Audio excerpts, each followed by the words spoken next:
Hi vlog, welcome to my guy. Kay wala naman tayo ma-vlog. Maglaglaag na lang tani karon. Gipit magugay ta sa oras god. Wala tayo ka-vlog. Ako na lang tamang isuroy sa Riyadh guys. Kay nato naman nato atong asawa. Basta giting trabaho, maglisod gitag lag-lag. Pero maskin unsa ka busy, di ginato kalimtan mag-walking maskin isa lang ka oras. Para po di maningil atong lawas ba. Giday na no, basta magkaedad na ta. Una nagitaw exercise. Dayon medyo mapili-pili na putag atong gakaunon. Nung medyo bata-bata pa ta, wag tayo nahuna kung sa atong kaunon or mag-exercise ba. Malahi gid atong mindset ba basta medyo magkaedad-edad na ta. Kani po nyo nakita nga bikiri guys lami kay ang pandiha sa wooden bikiri. Sulayan ninyo makalag mo. Basta gid magdugay ka sa usa ka lugar makahulaw na nagigang murag mo na gid imo sikanhong. Laliman biya ka nga maghapit na bi ko mag-isa ka dekada dinhi. Dayon ang among plano sa akong asawa sa una, 2 years lagi ko dinhi pero tanawa nag-isa ka dekada ko.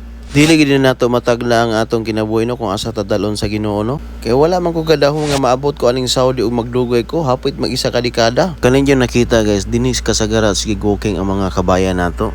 Sakto mo nga spot, kilid rin siya sa Kinpahad Medical City. Nga kung gusto mo mag-walking pwede kay ninyo ni laagan nga spot. Guys, amping mo kung asa magibutang sa Ginoo. God bless. Bye-bye.